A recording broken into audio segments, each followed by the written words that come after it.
அந்தர்பல்ட்டி அடித்த வைத்திலிங்கம், அதிர்ச்சியிலே கதறும் ஸ்டாலின். நண்பர்களே, அதிமுக தொண்டர்களாக இருந்தீங்க அப்படின்னா மறக்காம நம்ம சேனலை சப்ஸ்கிரைப் பண்ணிட்டு இந்த வீடியோக்கு ஒரு லைக் பண்ணிருங்க.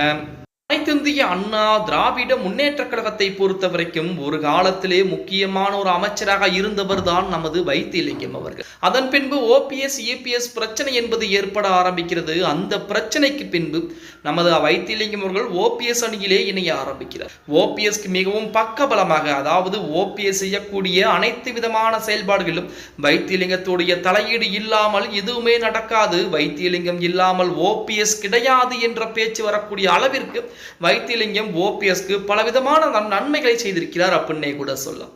அதுலேயும் குறிப்பாக திருச்சியிலே முப்பெரும் விழா என சொல்லி ஒரு காலத்திலே மாநாடு நடத்தினார்கள். அந்த மாநாடுமே வைத்திலிங்கத்துடைய முழு செலவில் ஏற்பாட்டில் தான் நடத்தப்பட்டது அப்படின்னு தான் சொல்லியாகணும். இப்படிப்பட்ட ஒரு சூழலில் ஓபிஎஸ் திமுகவிலே இணைகிறார். அடுத்த கட்டமாக வைத்திலிங்கம் அதிமுகவிலே இணைவார். இல்லல்ல, தமிழக வெற்றி கழகத்திலே இணைய போகிறார்.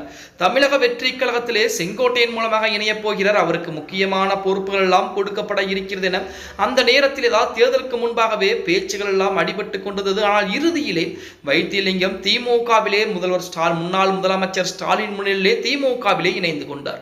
இப்படிப்பட்ட ஒரு சூழலில் வைத்திலிங்கம் தற்சமயம் ஒரத்தநாடு தொகுதியுடைய சட்டமன்ற உறுப்பினராக இருந்து கொண்டிருக்கிறார். 2026 சட்டமன்ற தேர்தலிலே ஒரத்தநாடு தொகுதியிலே குறைந்த அளவு வாக்கு வித்தியாசத்திலே தன்னுடைய வெற்றியையும் பதிவு செய்திருக்கிறார் அப்படின்னே கூட சொல்லலாம்.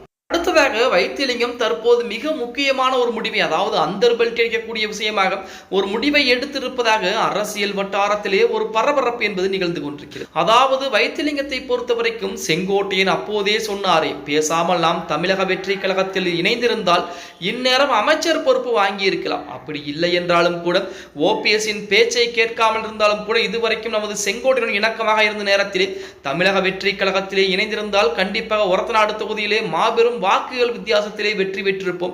அது மட்டுமில்லாமல் மதிப்பு மரியாதையாக தற்போது நம்முடன் இருக்கக்கூடிய வழக்குகளுக்கு எந்த ஒரு பிரச்சனையும் இல்லாமல் அமைச்சர் பொறுப்பிலே இருந்திருக்கலாமே என்று சொல்லி தற்போது அவருடைய ஆதரவாளர் மத்தியிலே அந்தர்பல்ட்டி அடித்து புலம்பக்கூடியதாக தற்போது வைத்திலிங்கம் இருந்து கொண்டிருக்கிறார் அப்படின்னே கூட சொல்லலாம். இந்த தகவல் ஸ்டாலினுடைய தலைமைக்கு செல்ல ஆரம்பிக்கிறது. ஸ்டாலின் வைத்திலிங்கத்தின் மீது கடும் கோபத்திலே இருந்து கொண்டிருக்கிறாராம்.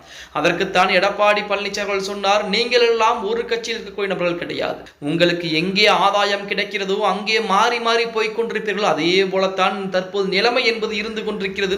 அதனால் வைத்திலிங்கம் தற்சமயம் தன்னுடைய பதவியை கூட ராஜினாமா செய்யலாமா, அல்லது மறுபடியும் ஒரு 5 ஆண்டுகள் இந்த கட்சியிலே தொடர்ந்தால் அடுத்த 5 ஆண்டுகளுக்கு நாம் தமிழக வெற்றி கழகத்தில் இணையும் பொழுது நமக்கு மதிப்பு மரியாதை செல்வாக்கு கிடைக்குமா என அவருடைய ஆதரவாளரிடம் ஆலோசனை செய்து கொண்டிருக்கிறாராம். அதற்கு ஓபிஎஸ் தடையாக இருக்கிறார் அப்படிங்கிற மாதிரி செய்திகள் தான் இணையதளங்களிலே உலா வந்து கொண்டிருக்கிறது அப்படின்னே கூட சொல்லலாம். ஓகே கைஸ், வீடியோ பிடிச்சிருந்தா மறக்காம லைக் பண்ணுங்க. நம்ம போடக்கூடிய வீடியோ பத்தின கருத்துக்களை கீழே மறக்காம கமெண்ட் பாக்ஸ்ல பதிவு பண்ணுங்க.